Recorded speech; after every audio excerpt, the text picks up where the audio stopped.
बिस्मिल्लाहिर्रहमानिर्रहीम क़ाल अल्लाहु फ़ी किताबिहिल मजीद नून वल क़लम वमा यस्तुरून मा अंत बिनिअमति रब्बिका बिमजनून। अल्लाह ताला कुरान मजीद में कसम खाकर गवाही देते हैं कि नबी सल्लल्लाहु अलैहि वसल्लम कभी भी जुनून का शिकार न हुए थे और न क़यामत तक होंगे, ना जादू की वजह से और न बीमारी की वजह से।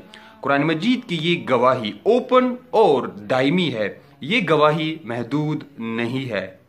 जिस लम्हे नबी सल्लल्लाहु अलैहि वसल्लम पर जुनून तारी हुआ या पागलपन की कोई निशानी जाहिर हुई तो उस वक्त माअज़ल्लाह ये कुरान की आयत झूठी साबित हो जाएगी, और कुरान की एक आयत का झूठा साबित होना पूरे कुरान करीम को कलअदम और नल बना देता है, इसको मुअस्सर नहीं रहने देता। नबी सल्लल्लाहु अलैहि वसल्लम पर ये जुनूनी कैफियत तारी नहीं हो सकती है, वो जादू ज़दा नहीं हो सकते हैं, और इसकी दलील ये है, अल्लाह ताला फरमाते हैं सूरे कलम सूरे नंबर 68 और आयत नंबर 1 में, नून वल कलम वमा यस्तुरून मा अंता बिनिअमति रब्बिका बिमजनून। अल्लाह ताला फरमाते हैं कसम है कलम की और उसकी जो कुछ वो लिखते हैं, आप सल्लल्लाहु अलैहि वसल्लम अपने रब के फजल से मजनून नहीं हो सकते हैं। आप अपने रब के फजल से आप पर जुनूनी कैफियत तारी नहीं हो सकती है। अल्लाह ताला कसम खाकर गवाही देते हैं, तो ये गवाही अल्लाह ताला की गवाही है कि नबी करीम सल्लल्लाहु अलैहि वसल्लम पर जुनूनी कैफियत तारी नहीं हो सकती है।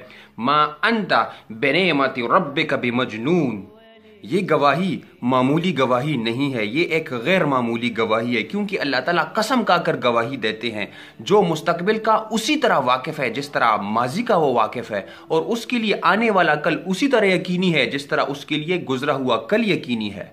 कुरान में लिखी हुई ये आयत इस लम्हे उसी तरह ही वैलिड और दुरुस्त है जिस तरह ये नुज़ूल के वक्त थी। लिहाजा जब हम इस आयत को पढ़ते हैं तो हम यही मतलब लेते हैं कि ये आयत नबी करीम सल्लल्लाहु अलैहि वसल्लम पर हर किस्म की जुनूनी कैफियत की नफ़ी करती है।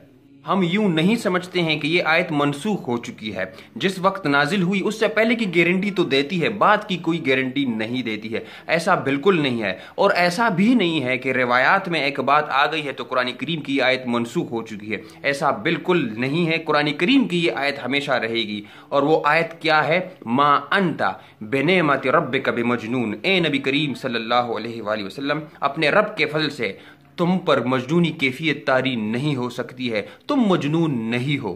जादू ने कम से कम 40 दिन शदीद तरीन और 6 माह से 1 साल तक नबी करीम सल्लल्लाहु अलैहि वसल्लम को माअज़ल्लाह इस कदर मजनून कर दिया था कि आपको लगता था कि मैं बीवियों के पास गया हूँ, हालांकि आप नहीं गए होते, और यहाँ तक कि ज़ोहर की 2 रकात पढ़कर आपको लगता था कि मैंने 4 पढ़ ली हैं।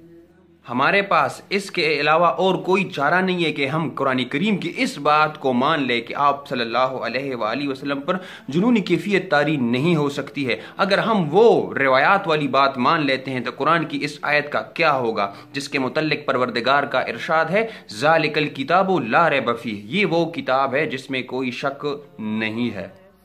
अल्लाह ताला हमें मजीद समझा रहे हैं। अल्लाह ताला फरमाते हैं सूरे बनी इसराइल सूरे नंबर 17 और आयत नंबर 47 और 48 में, इज़ यक़ूलु ज़ालिमून इन तत्तबिऊन इल्ला रजुलन मशहूरा उन्ज़ुर कैफ़ दरबू लकल अमसाल फला फदल्लू फला यस्ततीऊन सबीला। अल्लाह ताला फरमाते हैं कि जब ये जालिम लोग सहाबा कराम रज़ी अल्लाह तआला अन्हो की तरफ ये बात कहते थे कि आप एक ऐसे शख्स की इत्तिबा करते हैं, आप एक ऐसे शख्स की इताअत करते हैं जिस पर जादू हुआ है, जो मजनून है, जिस पर पागलपन की कैफियत तारी हुई है, तो आप एक ऐसे शख्स की इत्तिबा करते हैं जिसको अपने हालात का भी इल्म नहीं है। अल्लाह ताला का रिएक्शन देखिए। अल्लाह ताला फरमाते हैं उन्ज़ुर कैफ़ दरबू लकल अमसाल, देखिए ये आपके मुतल्लिक किस किस्म की मिसालें बयान करते हैं कि आप मजनून हैं, आपको अपने हालात का इल्म नहीं है। अल्लाह फरमाते हैं उन्ज़ुर कैफ़ दरबू लकल अमसाल, देखिए ये आपके मुतल्लिक किस किस्म की गुफ्तगू करते हैं।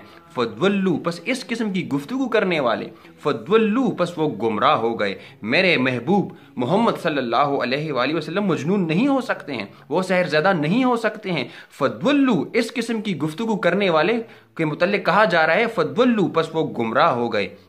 फला यस्ततीऊन सबीला, और सही रास्ता पाने की इस्तिताअत अब इनमें नहीं है।